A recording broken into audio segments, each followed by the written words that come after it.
Oh my goodness, is it time? Is it time? Is it, oh, it's actually past time. It's crazy how time flies when you're having fun. All right, well, I just ran outside to pick up one little thing, and there was a package on the porch, and I took care of the package, and I had a cat to wrangle, and hello there, good people. Hi, Jason here at Green Country Agriculture. Oh my goodness. Time just gets away from you. So, apparently we have something for Mary's truck. This is 1,000 milligram vitamin C emergency super orange flavor. These are the things that kind of effervesce whenever you put it in water. I don't like them.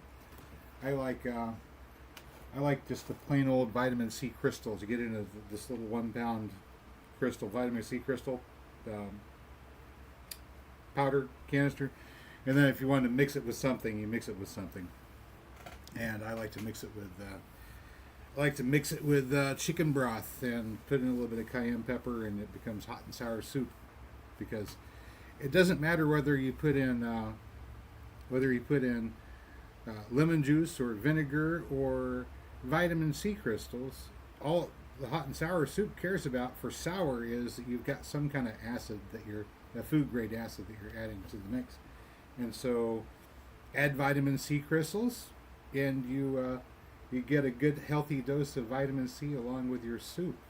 And it's chicken soup to boot, so I mean, you just can't go wrong any way you slice it. However, where was that? This is not the right time of year. Oh, I got hair in my mouth. Guys. Oh my goodness. Not the right time of year for chicken soup. I think he's trying to get the headwaters of her springs to collect. Oh my gosh. The Cold Spring. I'm telling you what, Cold Spring has been our challenge, or the main challenge I've been dealing with here. So for the past couple of weeks, I haven't been doing anything. I've been sitting here just waiting for it to quit raining.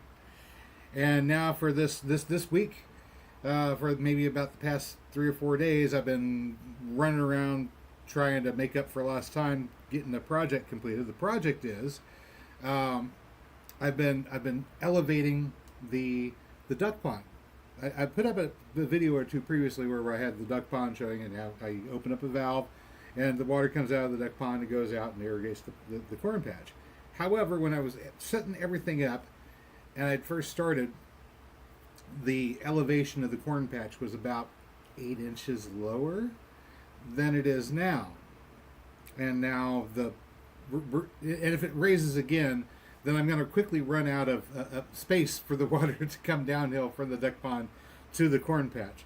So I decided we're going to go ahead and elevate the pond and actually bring it to the point where the bottom of the pond is above the surface of the corn patch.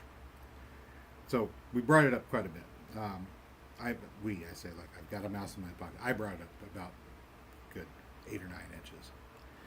And so I've been running around I pulled the pond out. In order to do that, I had to pump it.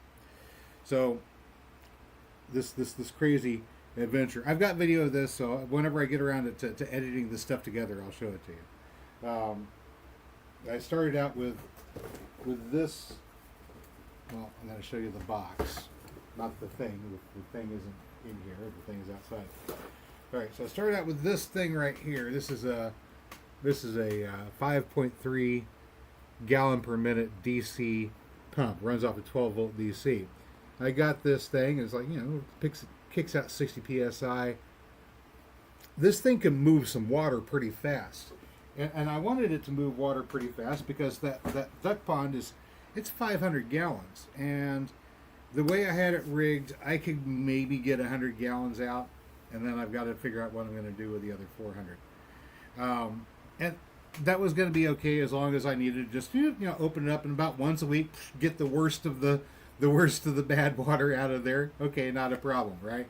Well, it'll always be a little dirty, but that's fine because that's we're trying to grow bacteria and we're trying to send those out to fertilize with. But now I had to get that thing drained. So I took this pump and I had it set up with our solar panels, and I had the solar panels, the batteries I had at the time, and I had this for a charge control. Let me get this up close so you can see it. And its little ratings there. Wait. Now it says that the rated current is 30 amps. No. Maybe the rated current in is 30 amps. Maybe. It didn't have a problem with running 3 panels that can put in somewhere in between 3 to 15, sometimes as much 3 to 15 amps each. Very rarely that much. I mean, that would be like all of a sudden peak efficiency. Maybe 3 to 10 top 10 amps tops, but usually right around 5 is the average. So about 15 amps, right? Vicky's asking if I still want some progress. Not right now. Not right now. I'm juggling too many irons as it is. I appreciate the offer, but I've got just too many things, too many irons in the fire to manage the watercress. Whenever I've got what I'm working on right now, whenever I've got this going, I'll have water circulating in a space, and I'll be able to be comfortable keeping watercress and knowing that it's going to have what it needs to stay alive. But at the moment, all my water is still and stagnant, and that's not perfect for healthy watercress. But in the future, I'll have space for it. We're working on it. All right, this thing. It might be able to handle 30 amps coming in, but it does not have 30 amps discharge capacity. I looked it up. It was like maybe peak. It could possibly peak out at maybe 20 amps going out. And of course, the pump I was using is 19 amps. It's a 19 amp pump.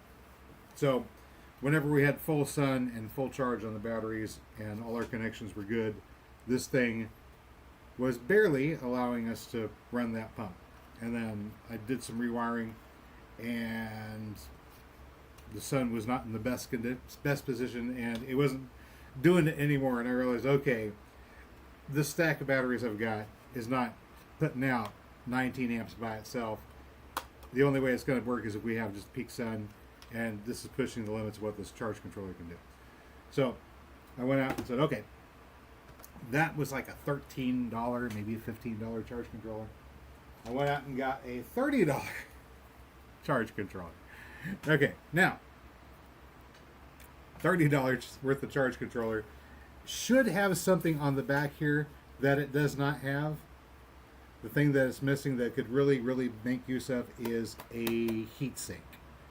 For about probably $20-30 more, you can get about the same unit plus a heat sink. Now, as long as you give this plenty of space and let the air go around it, it's okay. It's going to get hot, but it doesn't get too hot, as long as it's not out in the sun, baking in the sun. If it's got some shelter and it's got air moving around it, it's fine. All right, so this is about a $30 charge controller, and this one handles 100 amps. 100 amps. Wow, what a difference, right? Same stack of batteries, but no problem putting out power. I hooked it up to 7 of our. These are like. Well, let me show you. I've got one. I had 8. Well, I started out with 2. And I had them running off of one panel for a while. And they're like this. All right, this is a 22 amp hour electric vehicle battery. It's got gel instead of liquid electrolyte. Still lead acid, so it's still a lead acid battery, but the electrolyte is in a gel, which means if there's a puncture, if there's a incident, a mishap, a breach of some sort of the container, it gets tipped over, or it's in a vehicle that's flying inverted. It doesn't change the disposition of the acid with its contact with the electrodes, and it doesn't spill. So that's kind of just the general safety concern. The gel batteries are slightly safer. So another reason for EV batteries is they are designed to discharge a steady flow of amperage over a period of time, whereas a regular lead acid car battery is designed to discharge a high number of amperage in a short amount of time. So there we go. Anyway, so I'm using those things. I had 8, we're down to 7. So 7 of them, after I got them all the way charged up, and I looked to see how much available power they had, they were able to push out about 11.5 available amp hours, like current, and they had 110, 110.5 amp hours in reserve in the stack of batteries. So I guess that would be about 5/7 full charge after putting the set of 3 panels up with them, not perfect alignment, and running a pump. I guess, yeah, the thing did pretty well. I managed to get the pump drained. I want to show you a little bit about how I've got this thing wired up. All right, charge controllers pretty much all have the same thing here on the bottom. Little bus on the bottom has panel on the one side, middle side's for your battery, the other side, that's for your load, whatever you're powering up with it. And then usually they'll have a little USB port here. That's your typical 2 amp, 5 volt or 5.5 volt USB. You can plug your charger, phone charger right up to it. Anyway, I hooked up these. These are your usual 12 volt connectors. That's so I could hook up to a load. I just made an extension cord so I could hook it up to the pump. That way I can, plug the pump in when I want to run the pump, plug something else in when I don't want to run the pump. Eventually I have this hook up to our solar lights, and we'll have our yard lights, 12 volt DC yard lights, and we'll have those run from solar power and battery banks. Yay! All right, so same story connector here. So this is all these pigtail wires here. Same story connector goes out to the battery. So the battery stack, whenever I've got the battery stack put together and I want to work on something, I just unplug it. It's a quick disconnect. I can unplug the battery. Same thing goes for, this is a little bit longer line. The one that goes out to, a bit longer line. This is the one that goes out to the panels. So the panel line there, battery line here, and this goes out to whatever we're putting power out to. Yeah. Should you want to set up your own solar powered station? There are 3 basic things you need. Okay, well, 4. You're gonna need these. You're gonna need a lot of this. This is 12 gauge, and you might even go so far as to get 10 gauge or 8 gauge, but lots and lots of at least 12 gauge wire. All right, some connectors is nice if you want to be able to make things easy and simple for yourself. You want a charge controller. If you want to spend the extra and get the heat sink on the back of that, it might be worth your time depending upon what application you're going to have it in. This was just quick, cheap application because I needed something to work right now. Probably what I'll permanently install will be a little bit better model with heatsink installed in it. Just to let you know. All right, but you will need a charge controller. You're going to need some batteries. It's going to be holding your charge, right? And of course panels, right? Your panels, 100 amp panel or 100 watt panel gets you about 5 amp hours worth of charge each every hour that they're in decent sunlight. So you probably get about 40 to maybe 45 amp hours per day charge off of each solar panel. So however many panels you think you're going to need to charge the batteries that you're going to get, just as long as the amount going in and out is equal to or less than the rating of your charge controller, this thing here, you'll be fine. One of these could handle up to 10 panels. 10. Okay? 10 panels with, like we're saying, about maybe 5 amp hours per panel each. So 50 for 8 hours. maybe 9 hours, 450 amp hours per day. It's not bad.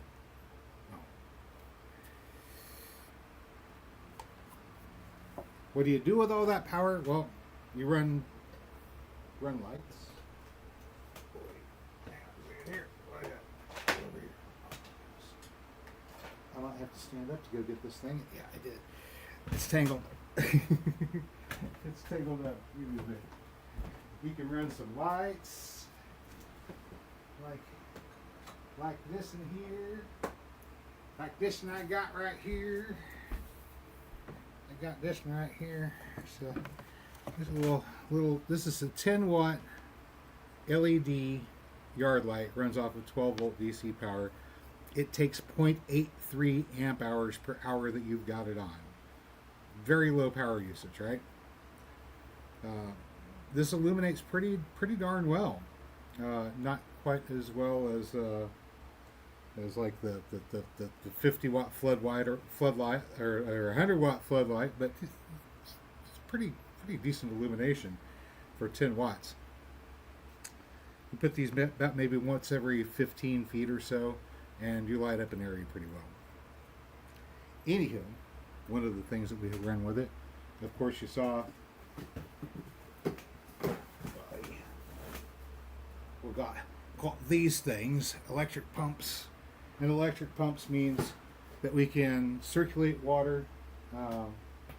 Obviously, in this case, it was just an emergency job getting our pond drained.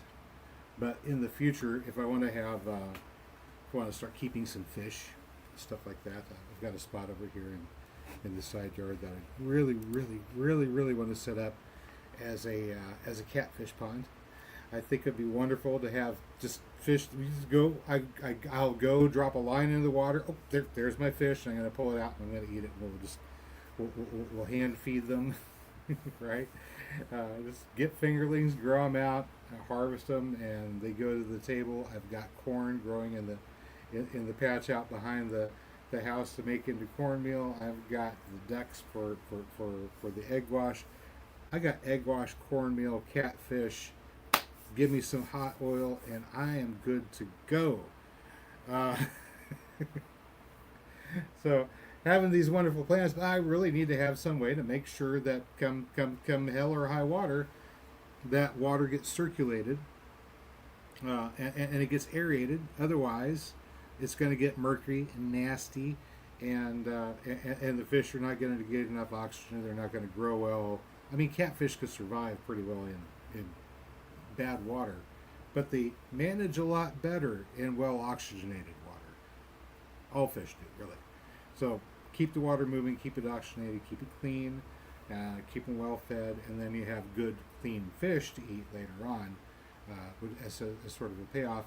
And you don't have to worry about whether or not it's available at the grocery store, or whether or not the water down there at the river is clean, because you manage the conditions in the pond yourself.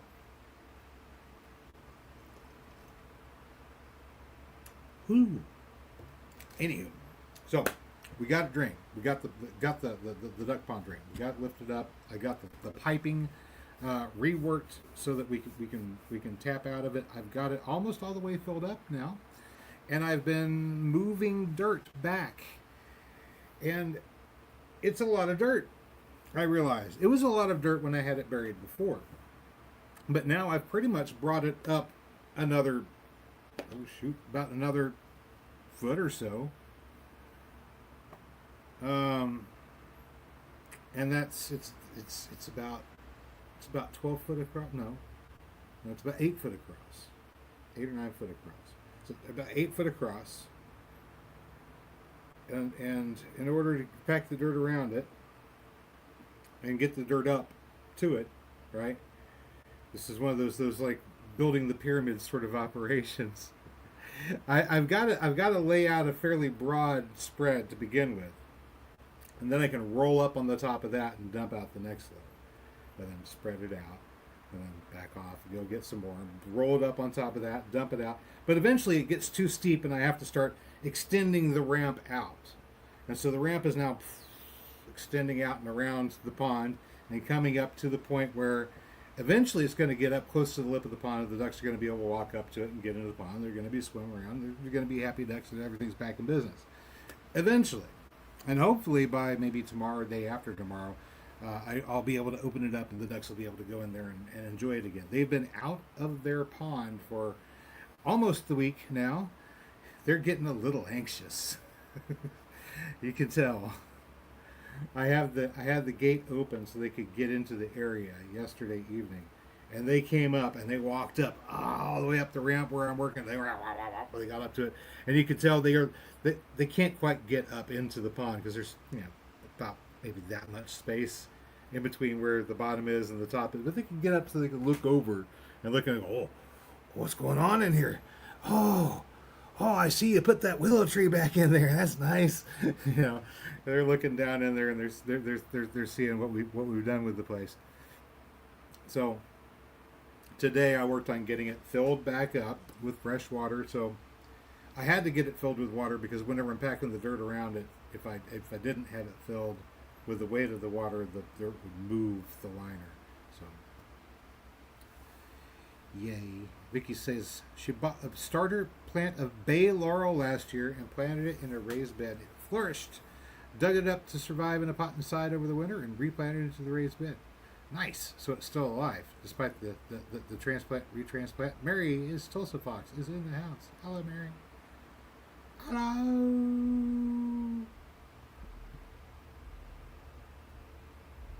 In a pot, inside, over the winter. Yay! We've got plans on, Mary says she just parked. We got plans on taking one of these, I think it's a 10-gallon aquarium. We've got a couple. I think we only have two. I think we had three and one of them broke, and we threw the broken parts away, and now we have two. Anyway, I had a couple of aquariums, and one of them was 10 gallons. One of them might be a little bit bigger than 10 gallons, but we have one of them that's 10 gallons. And that's perfectly big enough. I'm planning on bringing it inside, and we're going to put it just yet. But as you can see, you can see it here, right? Mary's been doing some reorganizing. So there's we've moved where the desk is a little bit further into the room. I'm closer to the wood stove. Where is the wood stove? Wood stove is underneath all this laundry here. I got a towel sitting there that I use to dry myself off with whenever I come inside, because it turns out that shoveling up and moving one of these, it's like 6 cubic feet. Is it 6 or is it 8? It might be 8 cubic feet of dirt, and if it's 8, it might be closer to 7. Anyway, somewhere between 6 and 8 cubic feet of dirt. It gets tiring because I'm doing this thing like building the pyramids. You have to build a ramp going up to the top before you can deposit the next load, and sometimes you have to back up and extend the ramp out and then widen it out so that you can get in there and get around the corner and then dump, and then eventually you get to the point, and I'm at that point now, whenever I bring anything up to the top, I can bring it up and I have just enough space at the top. So just enough space, like 4 foot wide at the top. I can get the cart, and as long as I keep it hugging the pond, hugging the liner as I go around the top, and I can manhandle that cart around, and then I'll have to shovel it out whenever it's up there to where it's going. But I'll tell you what, it's a lot of dirt. It's a lot of dirt. I was trying to calculate if it was 6 cubic feet per load, and I did 8 loads today, then that's close to about half a ton, I guess. No 16 tons, but I'm also hauling it and then dumping it and then tamping it down whenever we get to. You have to compress it whenever you move the dirt. So you dig it up. It's mostly sand. Dig up this sand substrate, which is what the front yard is, and I'm done digging in our front yard, and I'm now over in the front yard next door, which is the mother-in-law's house. It has the same horrible soil we have here. So after you get past a couple inches of decent soil that was there, And despite the fact that there's a tree there, it kept on dropping leaves every year. It was still, by the time I get around to it, only a couple of inches of decent soil, which is just really disappointing. But it is what it is. Dig down a little bit, and I'm going for about 2 feet deep. And at 2 feet deep, it is nothing but sand, and it's like fine powdery sand, to the point where whenever it's on the surface, it's dried out for a day or two, and the wind blows, it just blows away. I mean, it is really fine, dusty sand. But anyway, 2 feet down. Mary asked me, "Are you sure that this is a good idea? What about, is it going to be stagnant in there whenever you get all of the wood chips and the organic matter and everything stuffed into these trenches?" Because essentially what we're doing is like a windrow compost with wood chips, but instead of stacking them up, we're putting them in the ground. In the ground means they're sheltered on the sides, whereas the windrow is open on the sides. And here, in this case, they're sheltered on the sides, which means the only place that they're losing moisture, the only place where oxidation is happening, is right there on that very surface. And so it's keeping the trenches open, essentially. It's keeping them from collapsing. In the meanwhile, it's slowly decomposing. And Mary's question was, okay, is it going to get fetid down there? Is it going to get anaerobic down at the bottom? Is there any concern of that? Of course, the answer is no. And happily, I've discovered that somewhere between 20 and about 30 inches, and 24 inches is about how deep I'm digging these trenches. Somewhere between 20 and 30 inches, it seems to be where our native nightcrawler population, the mature adults, like to come in the middle of the day and congregate. Well, I mean, at sunup, this is where they're at.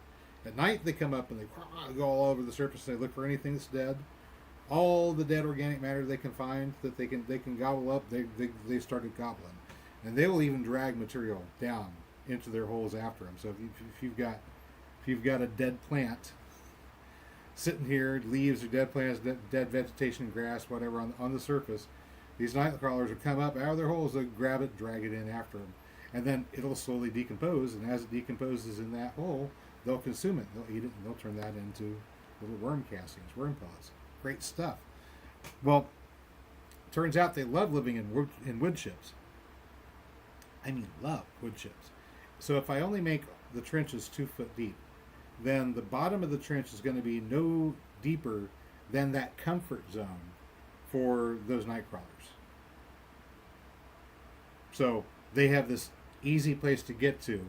And since I know that the range of the night crawler is only about 5, 6, 7 feet tops, from its home base, wherever it starts. It doesn't like to go too far out in the way. It gets out and it wanders. But it's, maybe 5 or 6 feet. And then it's got to go back down.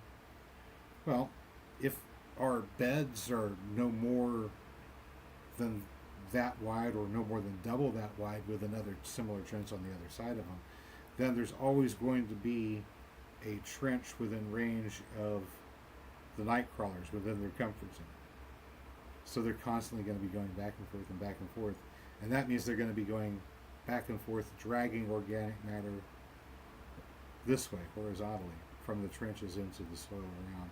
So the worms are just going to be sitting here aerating the soil and making it good, depositing tons of organic matter into it. All I've got to do is make sure those trenches keep filled up with organic matter. And as years go by, as the leaves fall, as it becomes necessary to get rid of weeds, as I have to compost scraps, any number of a different number of reasons, I can find a reason to fill up the walkway with something that I don't mind walking over.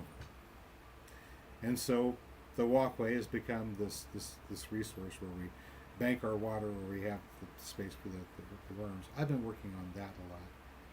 We got done with the front yard over here. Now we're working on the mother-in-law's yard. Like I said, same horrible soil we have here.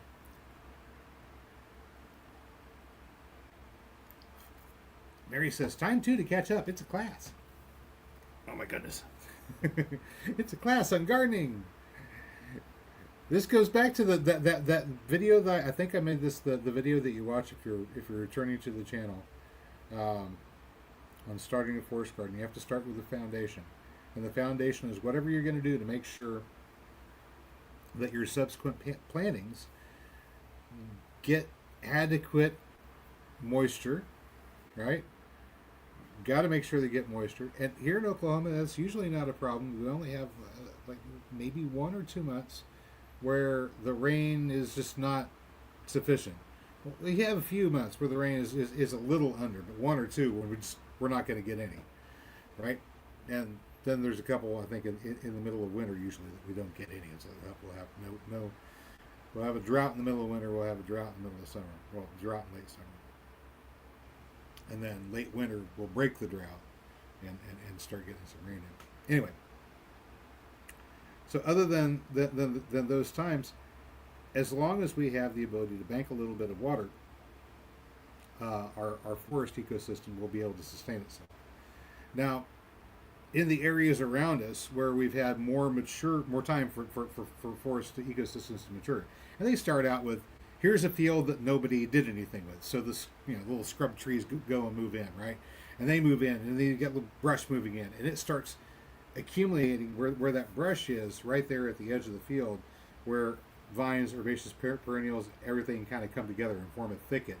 It starts trapping organic matter, and it starts building up and building up. So over time, it builds up a bank of organic matter. And then, of course, you get larger trees, and they provide canopy. Understory trees sort of lock in there, providing more shelter, more shade, more protection. And once you have more shade, more shelter, more protection, more layers photosynthesizing, more organic matter getting laid down, your little forest that started out as just being overgrown area starts turning into something a little bit more substantial. And then time goes on, we progress beyond that. And eventually it does, in fact, become a forest, but it takes a bit of time. You want to jumpstart that process, you have to do something to put that initial investment of organic matter into the soil. So that's the reason why trenches, that's the reason why lots and lots of arborist wood chips, not just out of a bag at the box store wood chips. Make sure it's the whole top of a tree that's been shredded, leaves, bark, everything, not just wood, not just sawdust. Anyway, put that material in there. Everything that you need to grow trees is now shredded up into that trench, protected where it can keep the moisture trapped in. It's not going to oxidize too much. It can feed the nearby soil microbes and life in the soil. There we go. Class on over-engineering.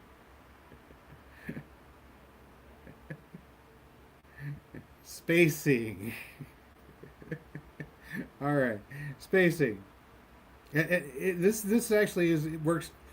You're actually doing the spacing more for your convenience of maintenance, but it works out just as well for being able to provide you with a good steady supply of moisture to the soil even during the time of drought that we have here, because during that time of drought, this area that's 2 foot wide, 3 foot deep, filled with organic matter, banking about 50% of that volume, so about 3 cubic feet for every linear foot, 3 cubic foot of water. That's how much it's storing in there. Whenever it rains, it charges it up. Whenever it doesn't rain, then the surrounding soil and the life draws from this reservoir that's just under your feet. This gives you that resilience and extension that you would get from having a thick bank of organic matter laid down by a more advanced forest. That's all I'm trying to get to. Make the spaces between walkways about 6 feet, or maybe even a little bit less.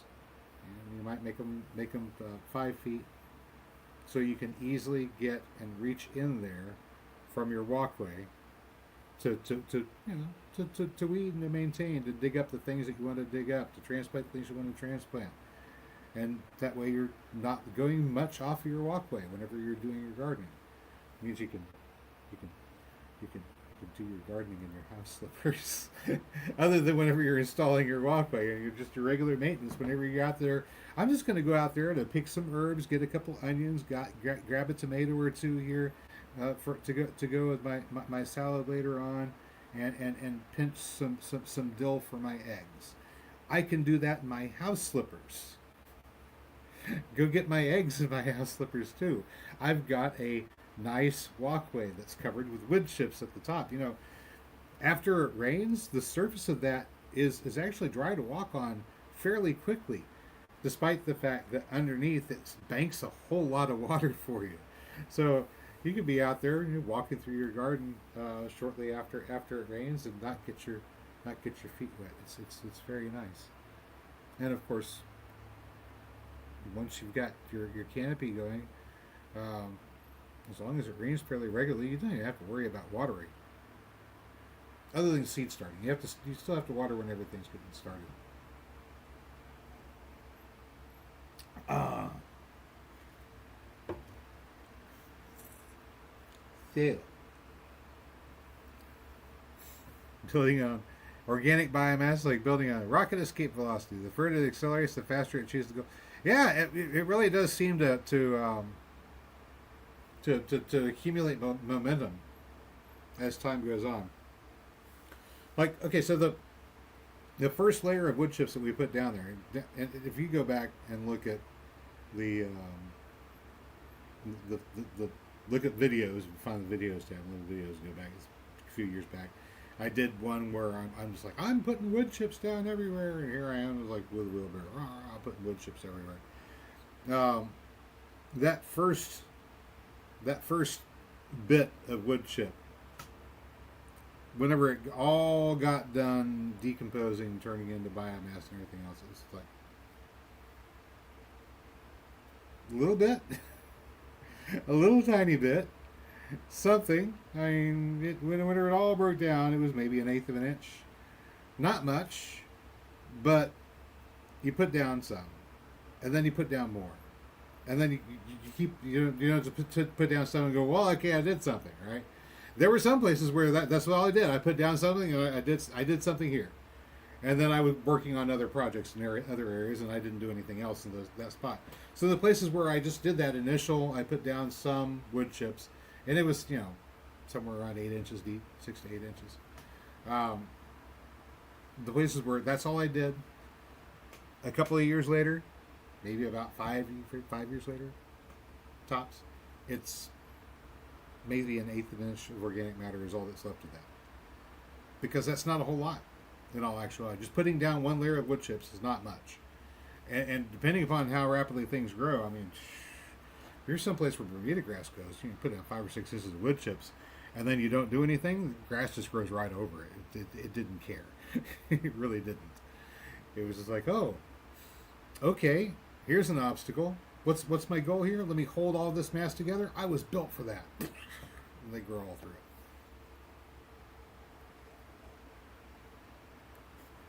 A couple of years later, you'll be digging along and going, okay, here's a little ribbon of black dirt that's about yay thick. And it's because we've got those wood chips that decompose there. Yay, go team. Well, one little ribbon of black dirt that thick right there on the surface, that's wonderful, but the roots of my plants that are trying to get fed, they're not here, they're down here. So I really needed to get more organic matter down here. How do you get more organic matter down here? Well, there's a couple of different ways. I mean, if you're living out on the farm, the typical way that you do it on the farm is you get the tractor and you start tilling, right? And your typical way on most gardens, what they tell us is you're supposed to till them. But whenever you till them, you destroy your soil organic matter. And when you destroy your soil organic matter, you have to replace your fertility somehow. If you're replacing your fertility somehow, the quick and easy way is with a fertilizer. Of course, now they've sold you a fertilizer too. So after you've tilled your soil, you got to fertilize. If you didn't till your soil, you still want to fertilize somehow. But the type of fertilizing you're going to do will be a little bit different. If you don't till your soil, you want to fertilize with whatever you're putting down there as mulch, whatever you put on the top. So manure, compost, that's your fertilizer. Well, it's not really your fertilizer. Your fertilizer is actually going to be worm manure and worm pee. Hopefully, if you've got a good healthy population, the worms are going to come along and start devouring that organic matter that you put down as mulch. That's going to provide you with fertility. Well, the technique I'm using, we're adding a little bit extra by providing the walkways filled with wood chips, filled with organic matter.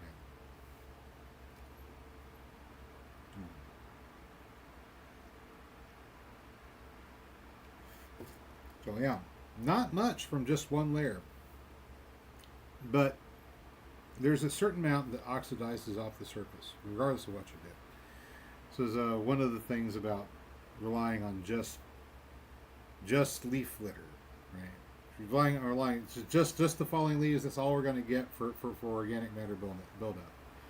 Just like Mary was surprised that there wasn't that much under that sycamore tree. There is, I mean, definitely there was a definite difference in the level of the ground, the soil level, from one side to the fence to the other, because the fence was capturing the leaf litter, and then year after year the leaf litter was building up. But because so much of it is oxidizing at the surface, because once again it's just falling on the surface, it's trapped there and it doesn't get to escape, but a lot of it oxidizes, turns to dust on the surface, blows away, goes up, gone.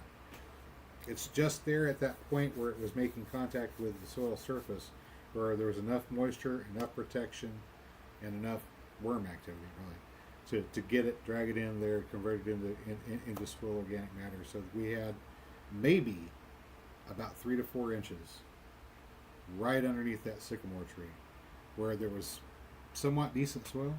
It wasn't great. It wasn't what I would call good, but it was. You could grow in it. You could grow in it. It wasn't completely worthless. But after that, once again, nothing but sand. So now we've moved over there to mother-in-law's front yard. From the base of the sycamore tree all the way, almost all the way to the driveway, on one leg of this trench. Once again, 3 foot wide, 2 foot deep, and I'm digging around and I'm going through and I'm finding. Vicky's saying any duck water applied to the wood chips would be excellent fertilizer. Yeah, I mean excess duck water. If I have to drain it and I don't know what I'm going to fertilize, I can always put it up right there onto the wood chips. It's going to accelerate decomp, and whenever I go dig that out later and put it on the surface of the corn, that's fertilizing the corn later on. It's like delayed fertility. I've always got something going to provide some nitrogen somewhere. Anyway, I'm out there. This is what I've been doing for the past 4 days.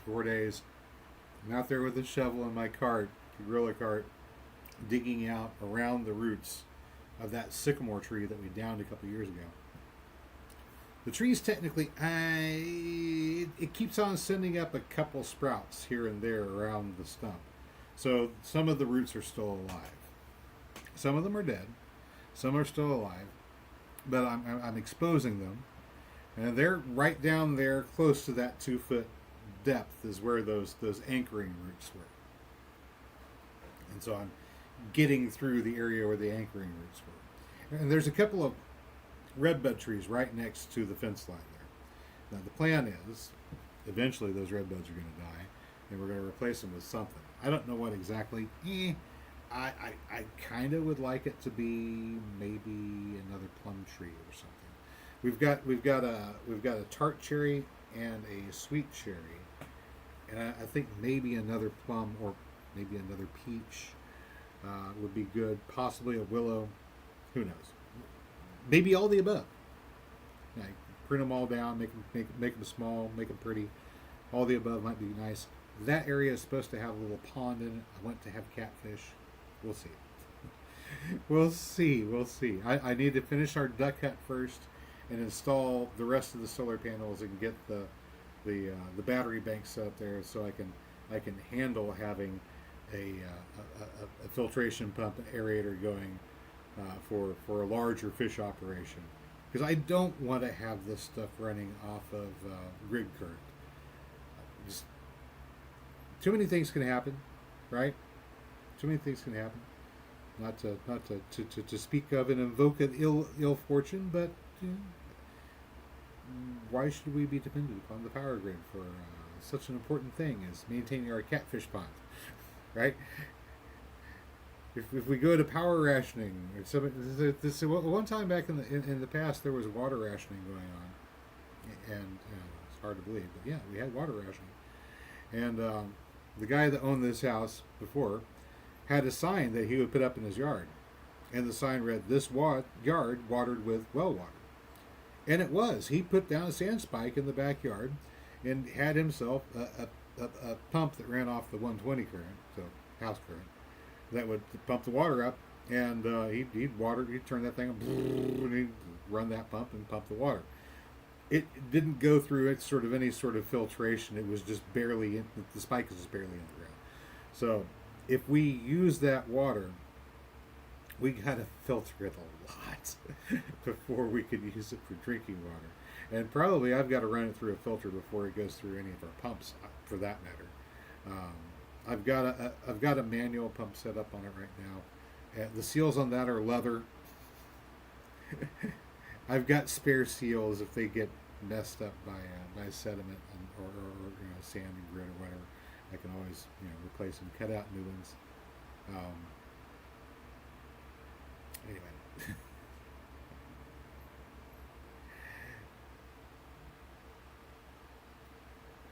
Lots of fun playing around with the small sized homestead. In this particular case, duck pond. Upgrading the duck pond, getting it bigger, getting it to the point where we can move the water from it to anywhere in the yard. See, before we only had the ability to get some of the water from the ponds to the corn patch. Now that I've got it elevated, I can get all of the water from the pond anywhere else on the property. Of course, that elevation means I had to kind of haul a lot of dirt. I pretty much had to take all the dirt we'd already hauled, and after moving the pond out of the way, took all of that dirt, put it down, packed it down, leveled it, put the pond back, and now I'm just building that dirt up back around it and building a corral. Mary says, "Pooper shooter." Yeah, it's essentially these pumps that I'm using. They're the kind of pumps that are used for tow behind manure spreaders. That's what they're for. And essentially that's what we've got here. Is we've got a lagoon that produces a prodigious amount of duck manure. Their favorite place to go if they're going to go to the bathroom is as soon as they get in that pond. That's where they want to go. It drops to the bottom. I had about 6 inches of duck sludge accumulated on the bottom of that pond whenever I pumped it out. Okay, that's a little bit of an exaggeration, closer to about 4, but still, it's quite a bit of duck sludge on the bottom of the pond, because the way it was set up previously, I couldn't get the pond fully drained with gravity. I could get some of it, but I couldn't get it all, and since that outlet is only 3/4 inch, I didn't get a whole lot of pressure powering it out, right? So it was coming out, but it was coming out more like, okay, it's coming out a little bit of a trickle. Oh, that's nice. I needed to come flying out when I want to get the rest of that sludge off the bottom. So now that we've got the pond elevated up, if I open up the valve, it will, if I leave it open, drain the whole pond out. So I had the opportunity with that motor hooked up. I had it hooked up to a garden hose. And so with the garden hose, I was able to walk around. I was able to fertilize and irrigate the peach tree. It loved it. I was able to get all the onions. They loved it. I was able to get the mulberry tree back over there, that black mulberry tree. It loved it. Allegheny chinkapin, soaked it up. I must have dumped about 200 gallons of green, stinky duck water around the pecan tree. I'm really going to have to go and double check and make sure that I don't have an aphid problem around my little bush pecan tree. The one I'm training to grow close to the ground as a bush. So we have 3 pecan trees on the property. Well, actually, technically we got 4, but one of them is up underneath the maple tree over here, and it's not going to get big anytime soon. Hey, can I eat your vegetables straight out of the garden? Gross. Okay, everywhere that I took the hose and fertilized was not a place I was planning on going and eating something immediately. It's going to be a few weeks before I harvest anything fresh out of there. I will tell you where I fertilize. Mary's like, hang on a second. I was going to go harvest some fresh greens. Where can I not go now? Everywhere in the front yard is fine. All of the radishes in the front are perfectly fine. You can go pluck those up. You can eat those. I didn't do any in the front yard. None in the front yard. You're good to go in the front yard. So if you need to get salad greens, front yard's the place. I've got some red vein Malabar spinach growing along the fence in the back, but I don't know. The weather's been weird.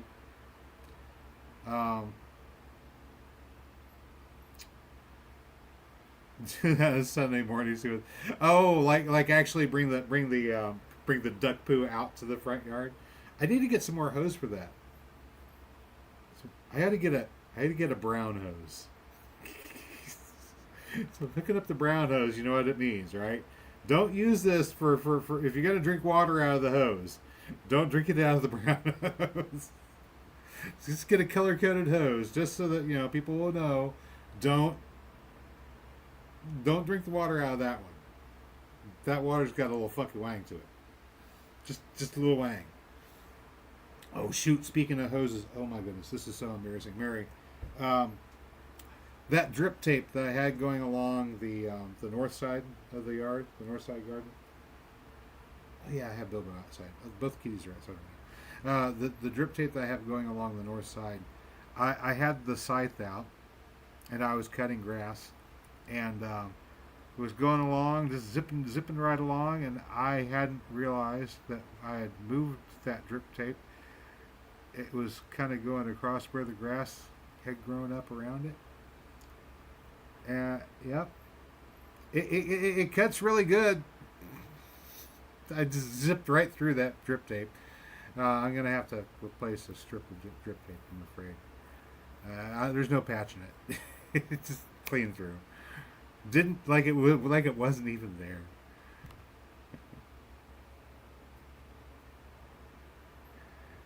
Vicky's saying it's wonderful to be able to experiment with different systems, determine which is the most effective and efficient. The only problem is the manual labor involved. Indeed. Yeah, it really stinks to do a lot of work on something, and then whenever you're done with it, go, okay, I could have done this a lot easier this other way. Once you get down the road, you got to that point and go, oh, I could have saved myself a lot of trouble if I'd done X, Y, or Z, right? Like, if you know you're going to wind up building an awful lot of pins out of, it's essentially EMT conduit and rebar that's been welded together and painted, you may as well get your angle grinder and a welding set and a set of pipe benders and buy the EMT conduit and the rebar and some paint, because you will save money big time if you're going to do that. Yep. Big time saving on money. Speaking of EMT conduit, next time I put in yard lights, and I've been thinking about how I'm going to be putting them in. They're going in conduit.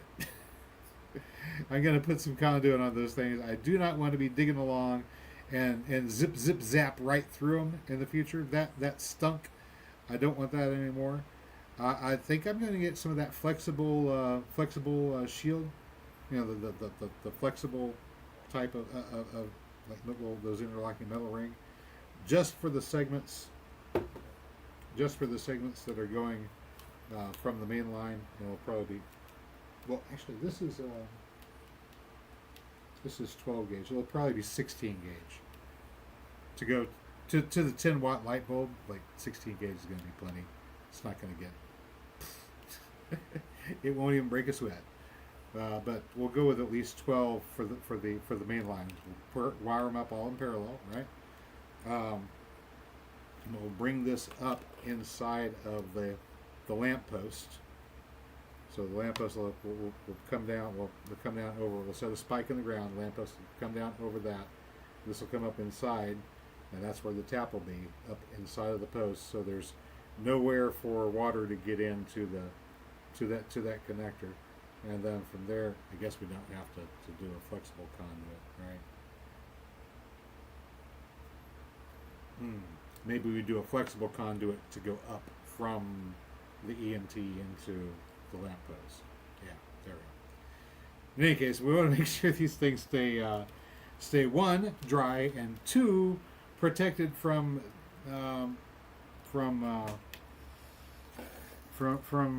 Jason with a spade at some point in the future, who has forgotten exactly where he buried his electrical line. Because Jason with a spade at someday in the future will absolutely, I guarantee you, forget where he buried his electrical line. Speaking of which, if you guys get a hold of Tim Robertson at Bridge Life before I get a hold of him, remind him to do something to protect the wire that he's laying for his pump, because he did some rewiring for his water pump, because he's got off the grid water now, and has to run from his power station that he's got there on his place to the pump. He was just doing rewiring. He's got nice cable. It's got some decent.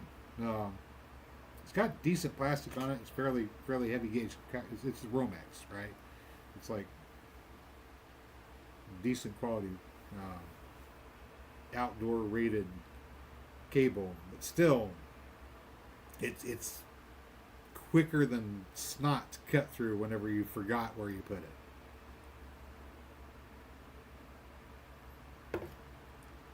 And really probing around with a shovel, you're just as likely to cut it probing around with a shovel looking for it. Anyway, doesn't it bite that hindsight is 2020? I know. Like, if I had kind of thought about it whenever I put the pond in. I was like, it'll work. I know it'll work. It'll be just fine. All I gotta do is flush a little bit off the bottom. It'll be fine. But even when I was putting in, I was looking at that outlet going, it's only 3/4. It's not going to generate a lot of pressure. I mean, I'd be a lot happier if it was 2-inch, right? Because trying to get it to be not all the way buried, just partly buried, and then have the outlet from the bottom come up with a little gooseneck. And then as long as the top of the pond is higher than the outlet down over here, then whenever you open up the outlet, the water pressure from up here will flush out the bottom, and you've got some, not full, drainage from your water reservoir, which is fine if all you want to do is occasionally flush a little bit off the bottom. That's great. Only problem is that 3/4 inch outlet doesn't do a great job of getting it all to flush uphill and then out. So, you live, you learn. That means, of course, that on my catfish pond, I really am going to want to have some sort of a sediment filter, like a pump to pull the fish poop up and filter it out, get all the junk out of there.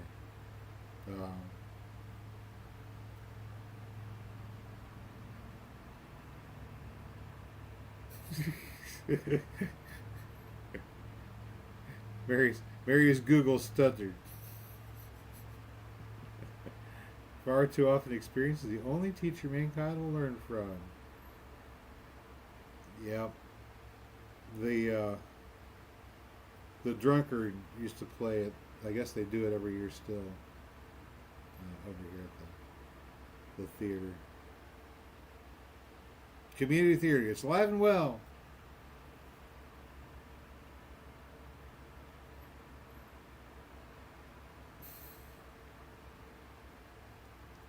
He says, remember a flagging job. It's supposed to take 2 hours until the backhoe. Oh, yeah. Cut the fiber dock and turn it into a 14-hour job. Oh, yeah. If you're lucky. If you're lucky. Oh, my goodness.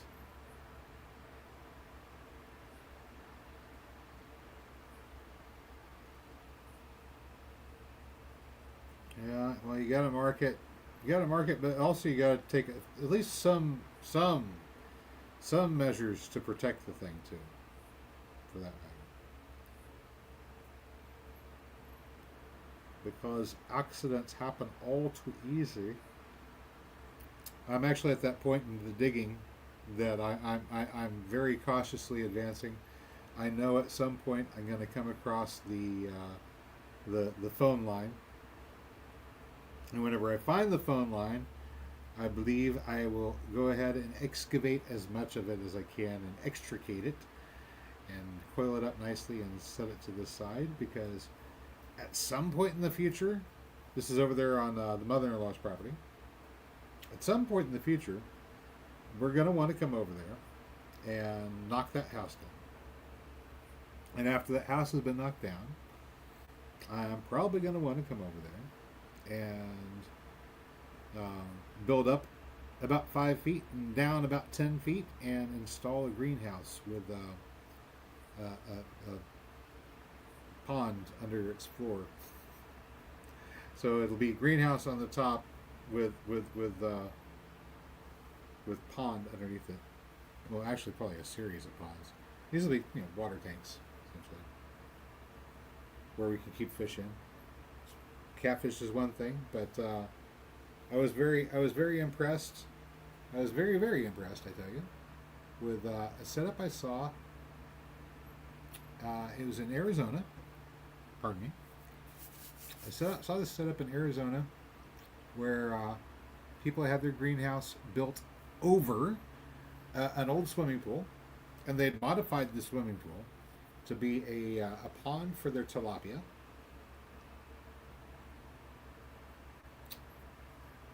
And their tilapia were breeding in this pond.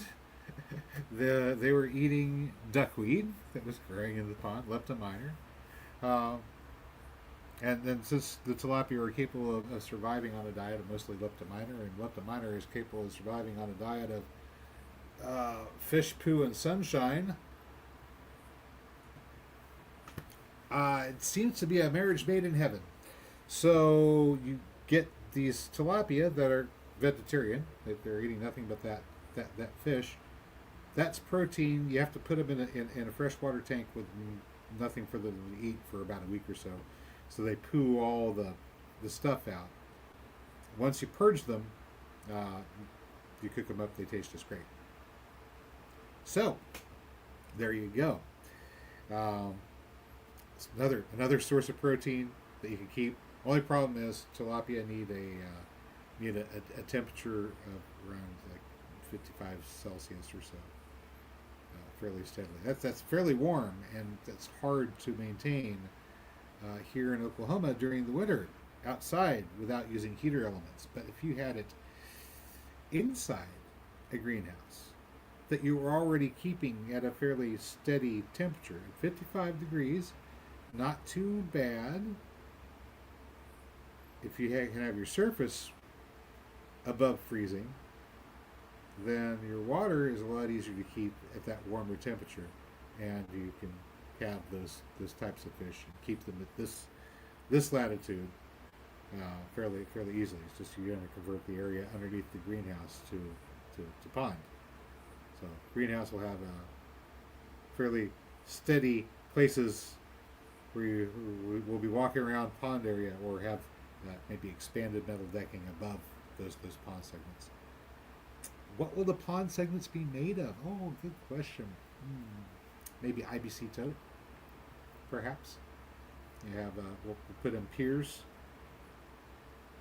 concrete piers, to set the expanded metal walkway on, and the IBC totes in between them. And with those IBC totes, you have enough room for isolating groups of fish, so you can have the breeders over here, and whenever they're done breeding and you want the fry to grow out, you can move them to a different tank fairly easy with just a net. Remember, the IBC tote's only so big, right? It's only so big. So, this is not the net that I would use per se, but you get the concept. Hey, wow, there's a dog brush in here too. But, you wake up in the morning, you go get some eggs, gather some tomatoes, grab your little catch net, and since it's only about 2 feet from any side of that IBC to the middle of it, you just reach in there, scoop up whatever fish you want that are harvesting size, go take care of business with the fish, and you've got your breakfast, you've got your dinner. You can do all of that. As long as you don't need beef, you're pretty much good to go from the property. Now, fat's going to be a problem, I think. We're probably going to have to get our fat imported from somewhere. Can we trade duck eggs for cash? Maybe cash for bacon? Probably. I think you can trade duck eggs for cash and cash for bacon. Might be able to trade some pecans for cash and cash for bacon. I might be able to trade pecans for bacon straight up across. Possibly some other fruits like peaches, right? I get enough peaches if the squirrels let me have them. Oh my goodness, guys. I got one harvest off of the plum tree before that squirrel started devouring every single plum on the tree. Now, there's an Anjou pear that's in between that sycamore on the neighbor's property where they're nesting and my plum tree that they raided. So guess what they've gone and done? They've gone and taken every single immature pear off of the Anjou pear tree. Except for there's 2 they left on it.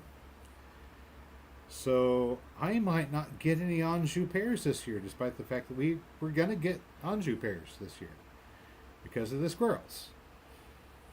I'm about ready. I'm about ready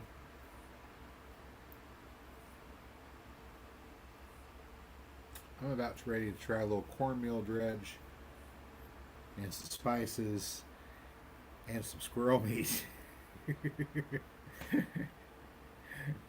Maybe make a little stew or something. I don't know. But,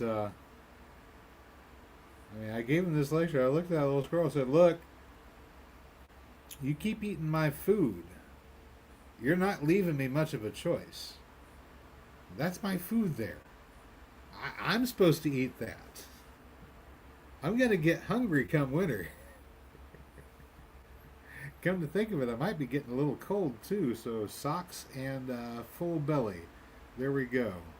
I'll call that a fair trade, although I think they got fleas, so we're going to have to do something about that. And I'll have to remember to pick some of those feverfew that Mary got us seeds for. I planted some out there when I was sprinkling general ground cover stuff around. Tossed a couple of those in there, and so occasionally you've got those little tiny feverfew popping up, and you pick those little flower heads off them, you crush them, and you can smell the pyrethrin in them. So all you got to do is take those, pick them off, throw them into a jar, fill the jar up, pack them down, and then cover them up with a little bit of alcohol. Let that sit and steep until you make a tincture of pyrethrin. There you go. Then you apply that to whatever you need to get rid of the fleas on. Squirrels can become an equivalent of hot and pepper. Oh, squirrel is delicious. I've had squirrel before. I don't have any qualms about eating it. It's just, butchering's mature. I'd rather not do it unless I'm hungry. I know, right? It's like, I don't mind cooking and cleaning fish. I just want to be hungry when I do it.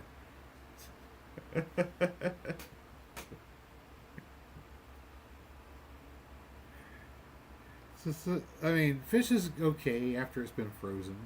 It's okay. And fish is good after it's been smoked and after it's been dried. It's okay. But I think it's best right after it's been fresh caught. And squirrel, same way. Best right after it's been killed. Whenever it was alive and kicking, less than 24 hours ago, that's the best time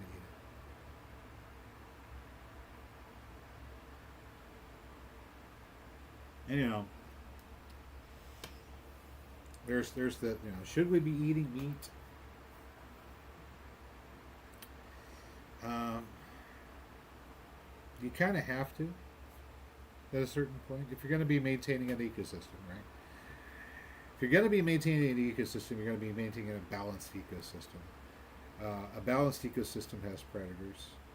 If there are some predators that you're not going to allow because they are going to be too dangerous, too hard to regulate their behavior, you want to keep some of those predators out, then you're going to have to take up the role of that predator in your ecosystem, or you're going to have to substitute for the predator and then convert it into cat food or duck food or some other way of processing those creatures that have to be regulated out of the ecosystem. Otherwise, you'll have to invite a predator in that will handle them, or they'll have to make do with starvation and disease for regulators, which of course has detrimental effects upon the rest of your ecosystem. So the responsible thing to do is to be a predator.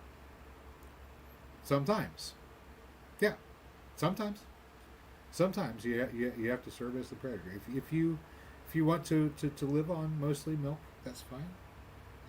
But that means somebody has got to dispose of the little boy calves, and the way those little boy calves are disposed of, that's yeah. There's a reason for it. There's a reason that why some people are going to eat meat, and it's okay for you to eat meat. It's fine.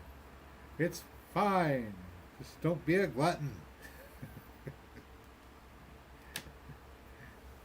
I think the problem is whenever you take any of these things and take them to an excess. What are the needs of the ecosystem that you're attending? Well, then the healthy amount that you should be eating is within the limits of the ecosystem that you're attending. Yeah. If you want to have a nice habitat that's good for cows, growing cows to produce milk, there's going to be a certain amount of veal. Same thing goes for lamb and raising sheep for milk. Now, sheep for milk, you can raise sheep for milk.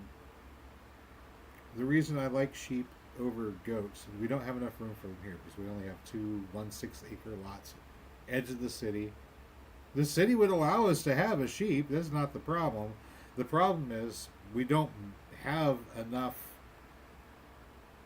grass to feed more than like maybe 1 sheep. Third of an acre, 1 sheep. You could probably get 3 sheep per acre. Really good. But that's it. That's about all you could have is 3 sheep.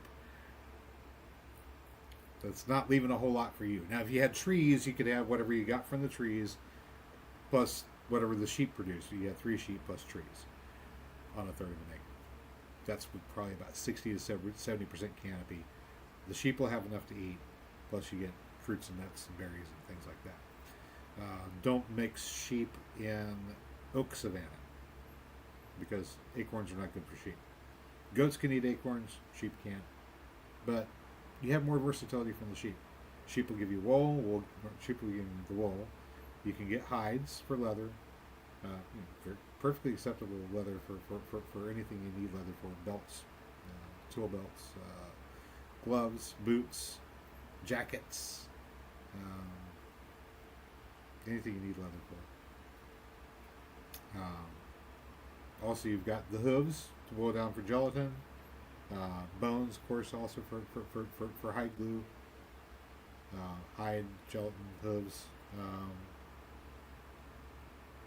Meat, milk.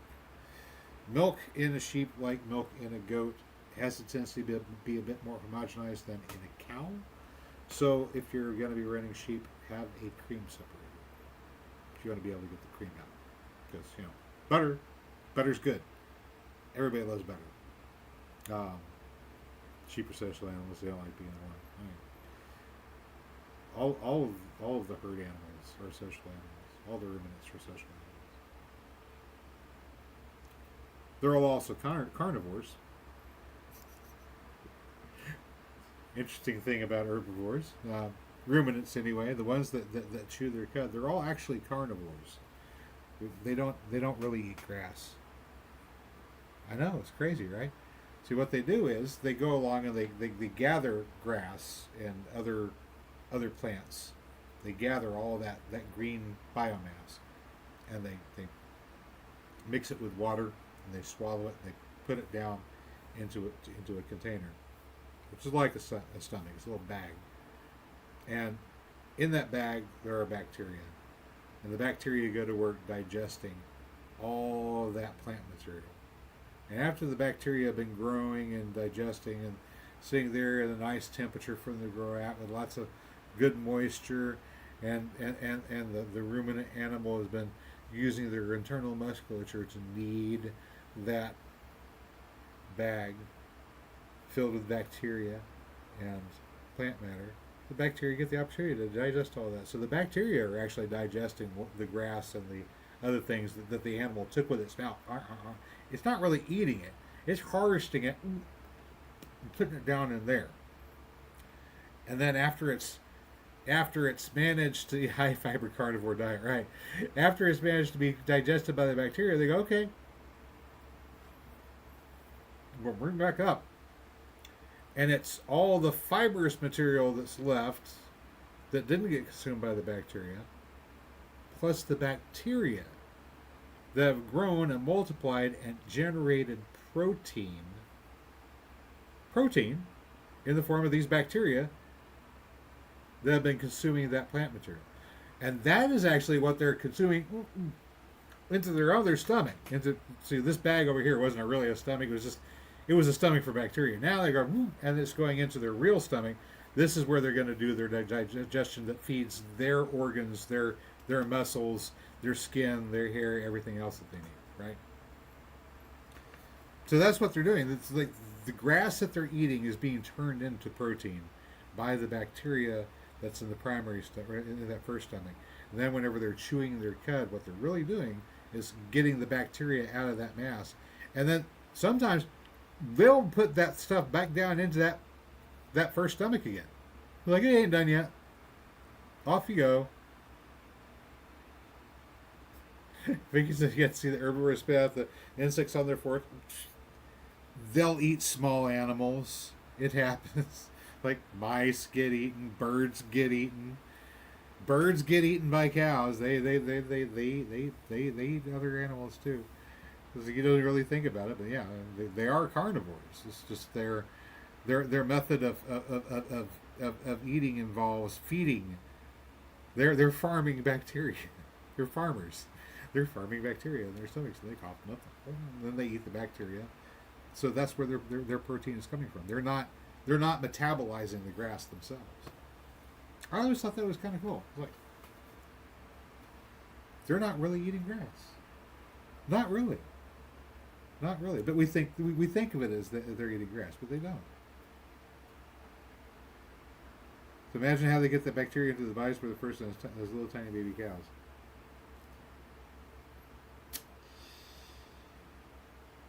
I don't know. It gets in there somehow. I imagine it's probably, it's going to be in the air all around where cattle are being kept. It's in the dust, it's in the feces, it's in the air. Small amounts of it will be on everything. So, yay. Yeah, Mary's going like, ew, ew, ew, ew. Well, you have to have animals like that if you want to have cheese and butter. And cheese and butter are just so good. Only problem is, we don't have enough room for them here. That means, ideally, we have to find stuff to trade with people that have it. Or one of these days, hopefully, knock on wood. Is this wood? Is there some wood in this thing? One of these days, we'll be able to afford to move to someplace where I can have at least a couple of sheep or a couple of goats. A couple. A couple. That means a couple. You don't do this 10 million animals thing. It gets out of hand too fast.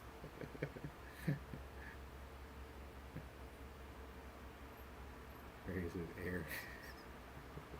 Just a couple of animals.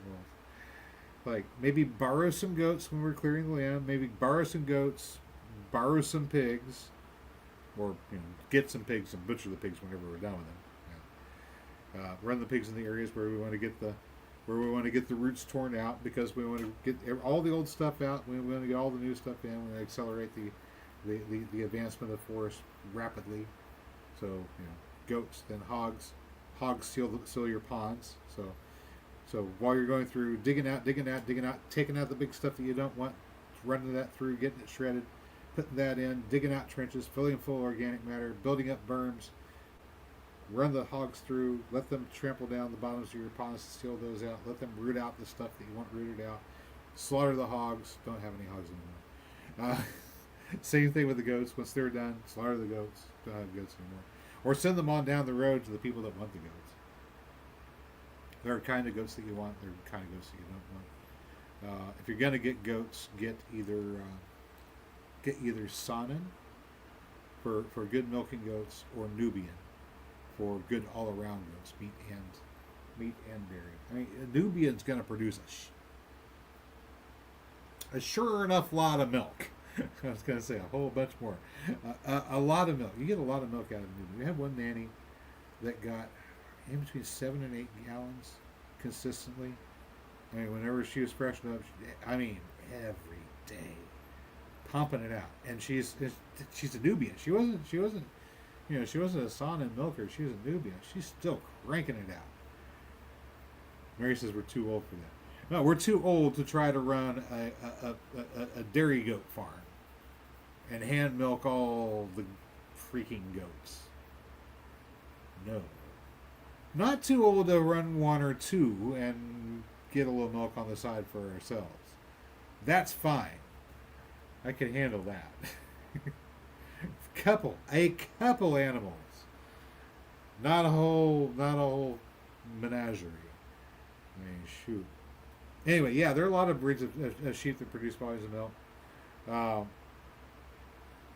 But your milk sheep gave you the meat's still every bit as good, right? And whenever they freshen up, you still have to do something with the lambs. So you get fresh lamb every year.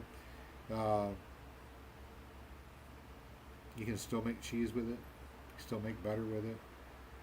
The milk is every bit as good as cow's milk. The animal is smaller and easier to take care of. I mean, cows are big. They're huge. And you gotta have a bowl. And if you don't have a bowl, you have to buy it by the syringe load. And syringes a stud are not cheap either.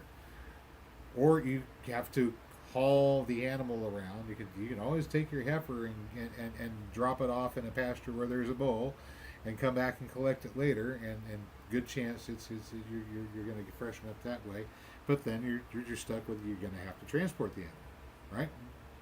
There's a lot of logistics involved in raising and taking care of large animals. Trust me, I've done it. It's not fun. It's a lot of work. If you're going to do it so you can make a profit off of it. Like really, cattle, you need to be doing it for profit. If you're going to raise cattle, don't do it as a backyard enterprise.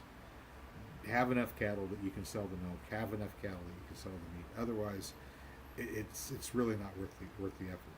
You're going to spend a lot more on it than you think. But sheep, goats, remember to cull your herd. Remember they're livestock, not pets. When the end of the year comes, those little boys need to go to the freezer. Or they need to be sold. If they're not sold, they're going to the freezer. And the little girls too. If you're not needing to expand your number of nannies, same thing. You need to get rid of them. Yeah. Nubians are goats, not sheep. Yeah.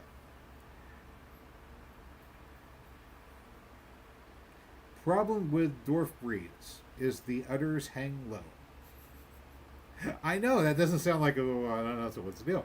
The udders hang low, which means that the teats, especially the tips that they're down there, have too great of a chance to come into contact with soiled litter, and soiled litter leads to mastitis. Mastitis makes your milk nasty.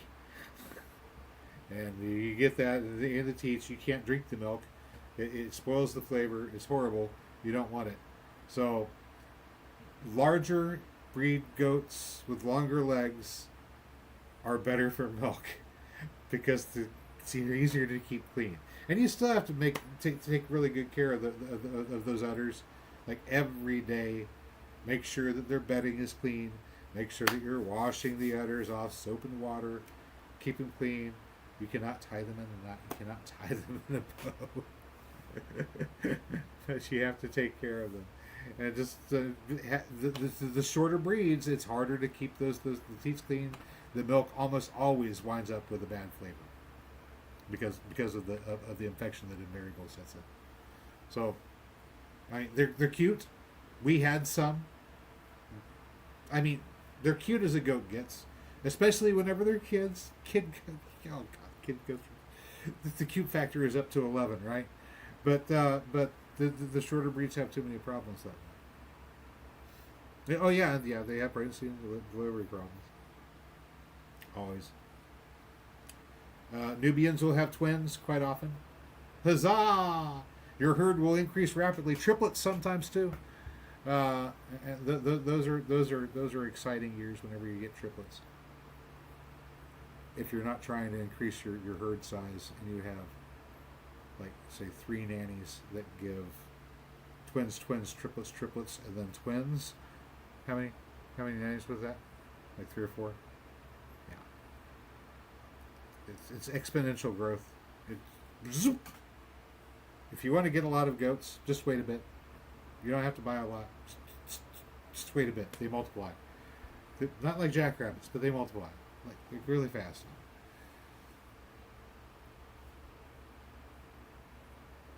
In any case, yeah. Somebody asked. I made a comment. I know I'm rambling, right?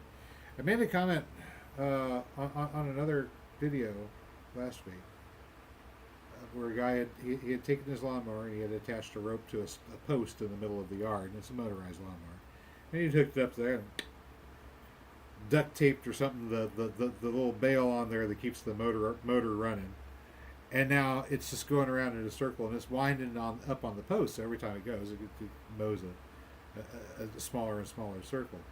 So work smarter, not harder. Yay! And I looked at that and said, yeah, that's nice, but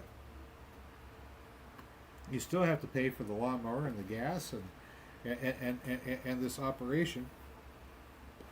Whenever you can just do what we're doing over here, plant up the yard with lots of fruit and nut trees, and then instead of mowing, you can go harvest, right? And so,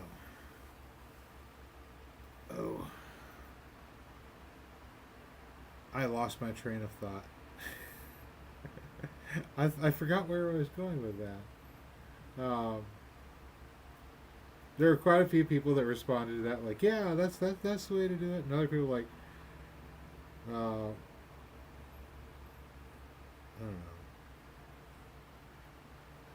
calling it some kind of a virtue signal. Like, that's weird. What exactly are you doing? Yeah, there's people out there that still want a lawn. You want a lawn, but you don't have goats. I don't get it. You don't have goats, you don't have sheep, but you want a lawn. You don't have cattle, but you want to grow grass. Why are you growing grass? You have no cattle. Grass you have to mow if you don't have cattle. If you have cattle, they eat the grass. That's not a problem. You don't have cattle. What are you going to do with the grass? You got to cut it. Then what do you do with it?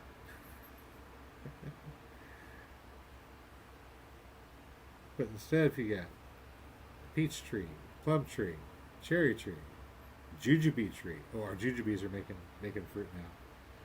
Hopefully the squirrels will not discover that jujubes are delicious.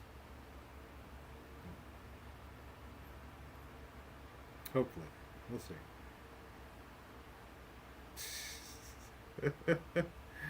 Vicky says, "Who is this Larry Johnson? Why should I care about his opinion?" That's our neighbor across the way over there. Yeah. He's got a double lot. So like we do, we've got two 1/6 city lots. He's got a double lot. Only has a house on one of them, so he doesn't have to worry about getting rid of one house. But the other space, it's just nothing but grass, 100% lawn. So he's got one house on the corner with the lawn that comes with the house on the corner, and then he's got another lot next to that that's just grass, nothing but grass. And of course, since he's getting about 70 or so, I guess, he's getting too old to mow it himself, and his son doesn't want to come over and mow it for him. He's having to hire some guy to come around and mow his yard. So about once every couple of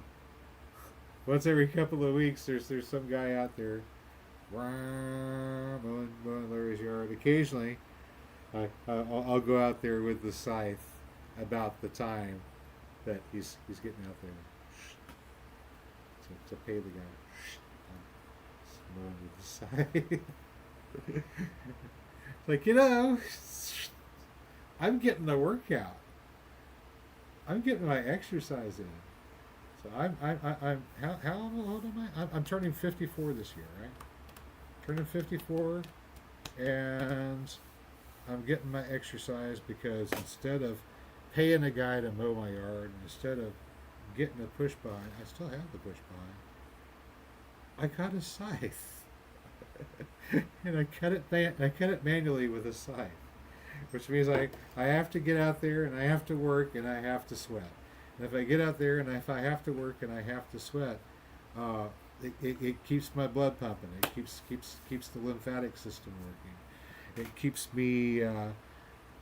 me flexible. It keeps me moving. Keeps my joints from locking up and getting stiff. All those things that are the bane of our existence as we age, adding in some manual chores, adding in some of those things that we're like, oh well, I like the convenience of the whatever. I do too, and as a matter of fact, because I've been doing so much work hauling dirt and building up around the pond, I may wind up busting out the string trimmer. We have a steel string trimmer and weed eater. We've got one. It's packed away. We've got one, and I may wind up breaking it out just to get caught back up on the grass that needs to get cut, because I've been working on this other thing. I've been working so much on this other thing, like in between 8 to 10 loads of dirt a day, digging, packing, so on and so forth. I haven't really done much of anything else for the week or so that we've been without rain. So, anywho's, we'll see how it turns out. I've got some video showing the operation of the pump, the setup for the solar system. Right now, it's just I've got everything hastily thrown together. Right, 3 panels. I forget where I put the charge controller. 3 panels, 100 amp charge controller, 100 amp, 3 panels. 3 panels get you about 15 amps at any given time. 15 amps available during the full sun. And then a stack of batteries and 12 volt pump, DC powered pump. And I'm thinking we're going to take that 19 amp pump. I forgot. I got a different pump. I don't know. Oh, there it is. Hang on a second. I'll show you the box for the other one. Sorry, I forgot to mention. I forgot to mention something. All right, so we've got. I got 2 pumps. One of them was that 19 amp pump, right? So whenever I've got those solar panels going, kicking out about 5 amps each during full sun, 15 amps plus another coming off of the battery bank, 11.5 is how much I have available coming off the battery bank. So 15 plus 11.5, I could sometimes get as much as, at peak, possibly as many as 25 amps going out, possibly. So sometimes, if the sun was bright enough, this pump would run, right? I was like, okay, I had a problem. the pump I went out and I got. It's a nice pump, and it kicks the water out so fast. It comes out of this as fast as it comes out of the faucet. It's like you turn the faucet on full blast, the water's flying out. But problem being too many amps. So I went and along with that, getting the new charge controller, because the RO charge controller is this thing. Had a dinky little thing, $13, $14, Amazon, super cheap, but it had like a 20 amp peak, not great. So it could barely run the big pump if everything was working just right. So this one here, it doesn't say on the surface. It doesn't have the specs. It should have the specs on here. Oh, here it is. All right.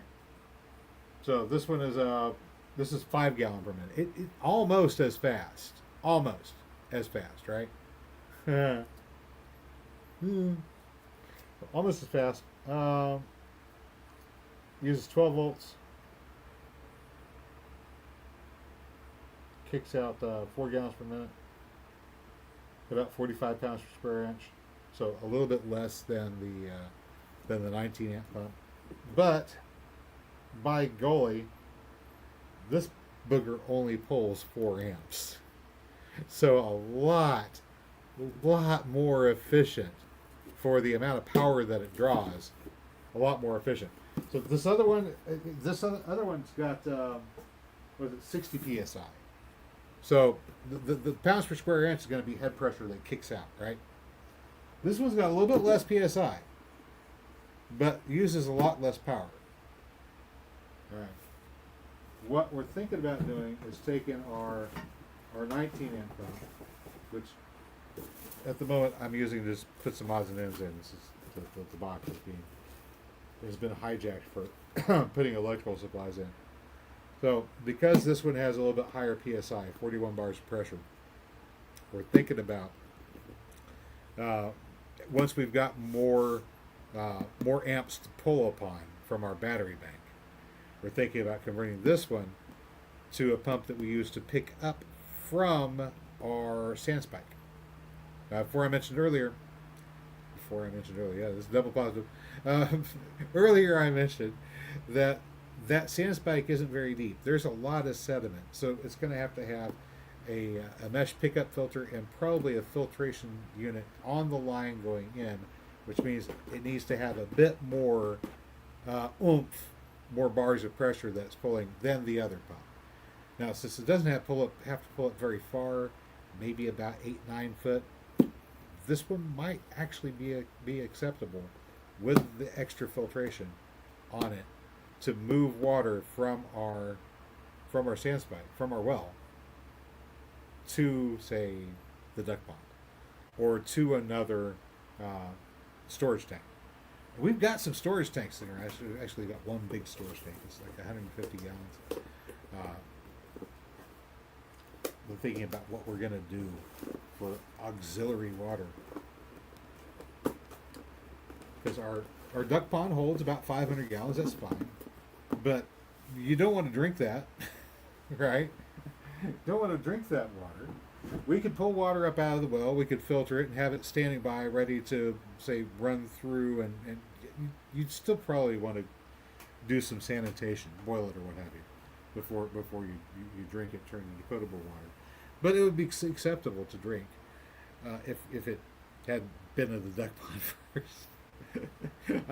There's no amount of filtration you can apply to it after it's been in the duck pond. You can't drink that water, guys.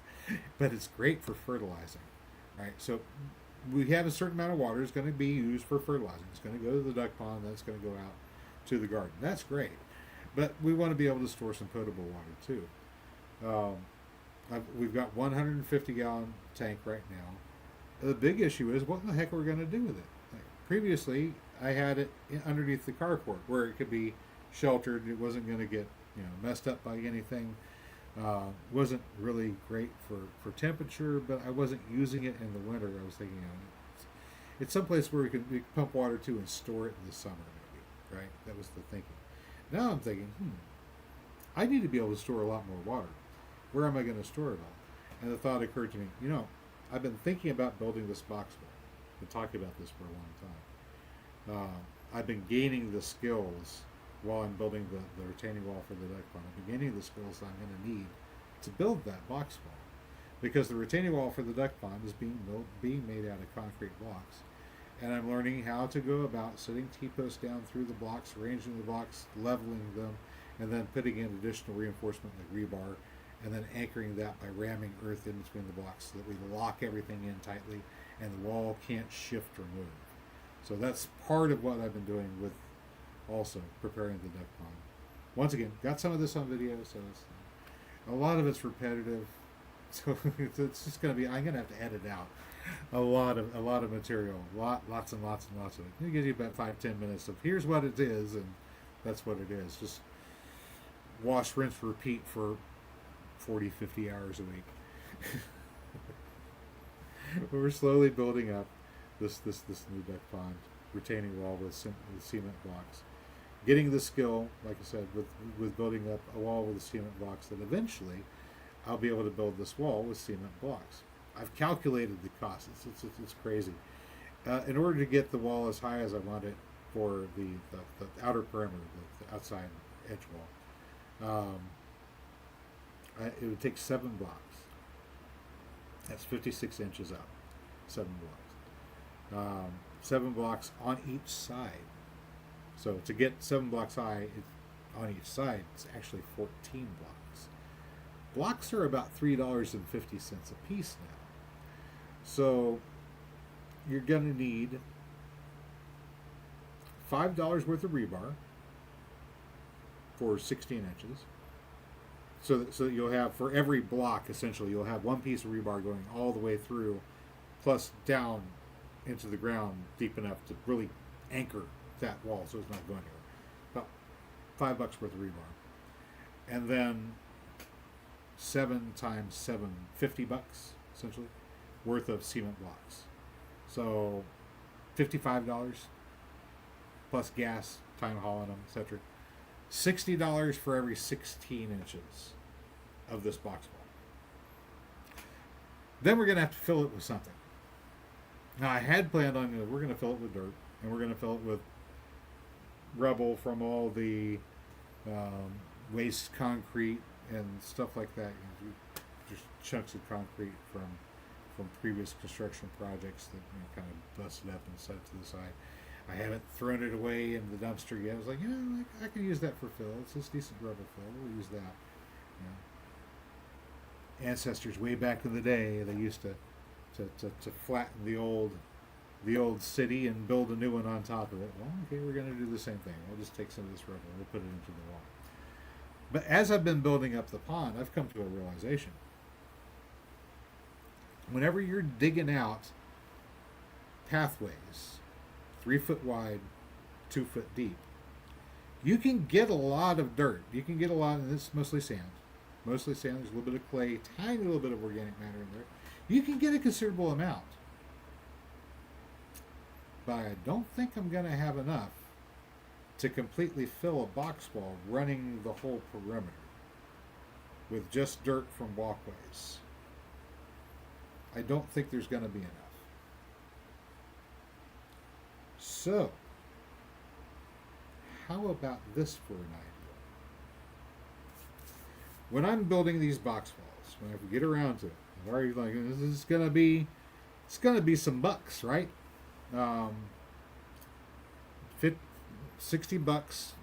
for each block, essentially. 120, 240 for about 4 foot worth. No, 240 for 5 foot worth. $240 for 5 foot worth of wall. Whoosh! That's I'm gonna hyperventilate. That ain't cheap. But what's on the inside of it? If I take these 150 to 300 gallon tanks, and the first 2 blocks put in is 16 inches up off the ground, off a grade, 16 inches up, that tank is going to be about maybe another 3 foot, So we're going to have about maybe 8 inches that I can bury it underneath. I can put it inside of the box wall is what I'm trying to say. Elevate it up a little bit. So whenever I drain it off the bottom, it's got a little bit of head pressure from gravity. I don't have to pump it out. I can drain it out to some point. Now if I want to transfer it from there to the duck pond, unless I'm willing to pull a building permit and build the wall a little bit higher, I'd have to pull a building permit if I want to go over 5 foot. That's the deal. County rules. If I don't want to pull a building permit, I can build up to 5 foot. That box wall, 7 blocks high, is going to be 56 inches. It's just under 5 foot. So it's right. Yeah, and Vicky's talking about windfalls from demolition sites. There's a building right next door that really needs a demolition. I'm kind of hoping we can get some of the stuff from there, right? Hopefully, knock on wood. But we'll have to see. We'll have to see. I'm not at the point now where I can do the work. I'm not ready to do the work. At some point in the future, I will be ready to do it, and at that point, hopefully, the opportunity to acquire those blocks next door may appear. So we'll see whenever we get there. Otherwise, yeah, it's building a box wall like that can be expensive with brand new blocks. So hopefully, I get to recycle a bunch.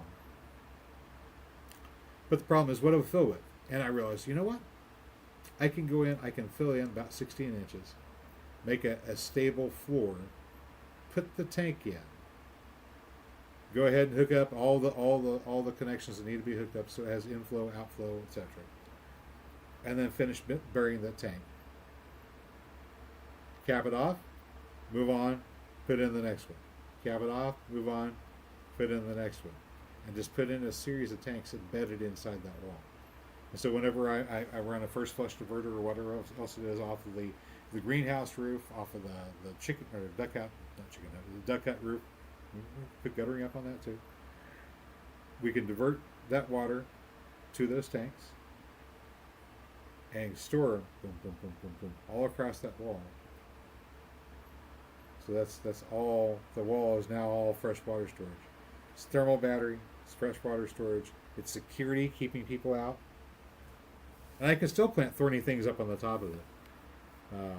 I could plant maybe instead of planting black locust up there, I'd plant maybe a goji berry. Goji berry sounds good.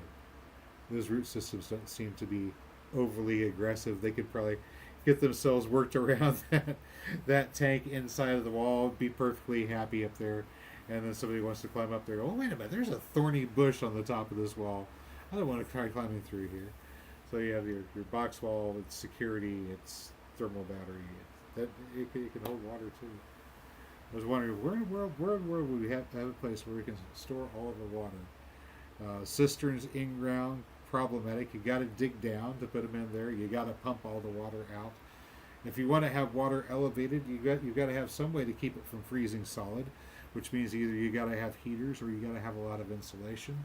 You got to have a lot of both. So packing earth around it is insulation. We probably still want to rig maybe a heater element inside each one of those tanks. But once again, once we've got the duct hut set up with the solar panels, the battery banks, having a couple stock tank heaters to keep our surplus or spare water from freezing up might not be too much to add on to it. Anyway, guys, I'm worn out. That's what I've been doing intently for like the past week or so while I have not been producing any video content. I'm sorry. I have been shooting some. Hopefully at some point before I just collapse from sheer exhaustion, I'll stitch together a little montage of the bits and pieces so you can see visually what I've been doing, so I don't have to just tell you about it. But we've got wiring up a charge controller and wiring up batteries and solar panels, using those to functionally do work.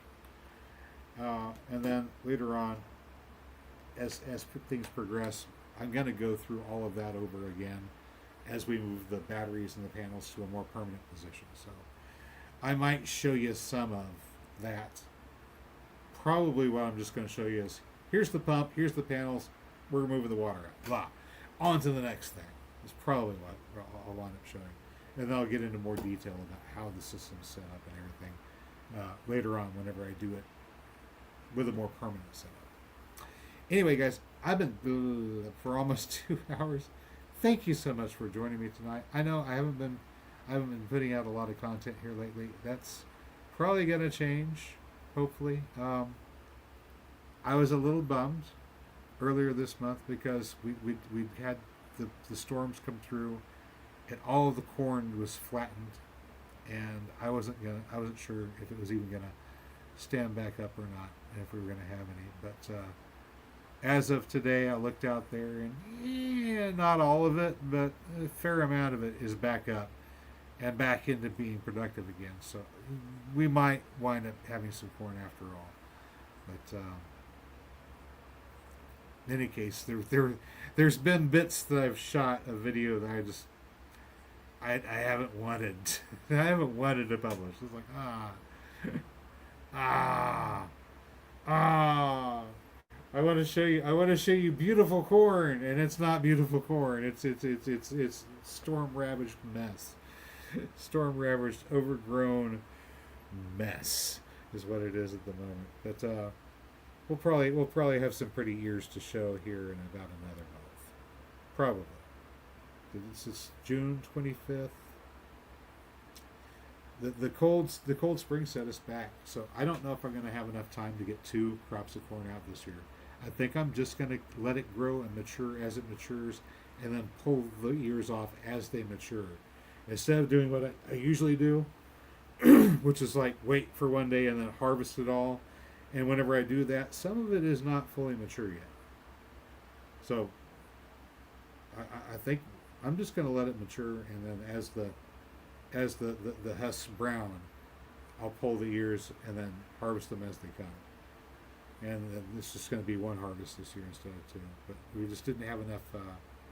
We didn't have enough plants get mature fast enough to be able to do a bulk harvest. So we'll just see how it turns out. I've got a couple. I got a couple plants that, despite the cold, despite the weird weather, they still shot up. They still grew well. There's 2 corn plants. 2. Like I didn't think I was going to get anything, because after the storms, there were like 2 that were still standing up. There were 2 that were still producing. 2 that looked like they were like, we don't care. We don't care that the weather was weird. We don't care that there was a storm happened. We don't care that all this. We're going to make corn anyway, and we're going to make good corn. So there were 2 plants that were like that. Those definitely, I'm saving. I'm going to save those. Every single kernel from those, I'm going to plant. I don't know what else I'm going to mix in with them, but those guys we are keeping. Anyway, we'll see what else develops as the year progresses. I find myself right now in between fruit harvests. I know I'd kind of hoped, oh my gosh, I'm out of coffee. I'm going to have to quit one way or the other because I'm going to need a drink. I'd kind of hoped to have a situation where there's always fruit, and maybe there will be in the future, possibly. We'll see. It has been a weird year. Things haven't worked out exactly the way I planned. I should, technically speaking, just now be done harvesting plums. Darn the squirrel. So the blackberries are now done, and the elderberries are not quite ready yet. So I'm actually sort of in between fruit. The plums are done. The pears aren't ready yet. Bartlett pears are still there. Squirrel hasn't eaten those. Anjou pears, squirrel got. So I'm not going to get any Anjous. Peaches aren't ready yet. Hopefully the squirrel doesn't eat them all. Mm-hmm. So right at the moment, the strawberries are gone. So right at the moment, I kind of in between fruit. I don't have any fresh fruit. I don't have any strawberries. The strawberries aren't on because we didn't get the heat coming on like we're supposed to. We should have had strawberries already. We don't have, not strawberries. Brain fart. Tomatoes. Sorry. If we'd had heat, we would have had tomatoes. And we've got the vines; they're coming, but they haven't. I'm just now seeing flowers on tomatoes. It's weird. Mary says every year is a weird year in Oklahoma. Yeah. This year, a bit more weird than usual. She's singing happy birthday because in 2 days I'm going to turn 54. Yeah. Yep. Happy birthday. For my birthday, I hope to have the duck pond open again. Open once more for the ducks to go in and frolic and play. And that's important because the boy ducks are going to be ready to be doing boy duck stuff here pretty soon. They're going to need a little bit deeper water than what's in those little 15-gallon tubs. So right now they're getting their water out of the tubs. Like, here you go, they can do. And they're really ready to get back into their pond. They're so ready. I'm ready to let them too. So hopefully by birthday, I will have the duckies back in the pond, and that will be my happy birthday to me, duckies in the pond. I have considered HASCAP. I may indeed wind up doing HASCAP. As a matter of fact, I may indeed wind up doing HASCAP and stop worrying about growing so much corn. I've considered maybe just going back through the corn patch and putting in some shallow rooted things and just having some shallow rooted fruiting perennials in there like honeyberries. Yeah. 54. That means I'll be turning 9. I'll be 9 this year. Woohoo. 5 plus 4 is 9, right? So you get 9 the first time, and turn 9. Then when you turn 18, you turn 9 again, right? Yep. And then when you turn 27, that's the third time you turn 9. Yep. Then when you turn 36, that's the fourth time you've turned 9. Yep. And then 45, that's the fifth time you turn 9. And so this will be the 6th time that I've turned 9. Yep. Anyway, I'm gonna go take a nap. Apparently I'm getting old. Thank you very much for the birthday wishes, guys. Thanks for tuning in. I know you get to be watching anywhere.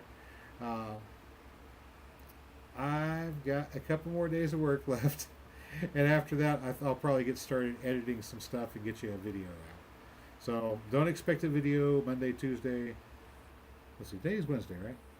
Thursday, Friday, Saturday, Sunday. Don't expect a video until about Tuesday.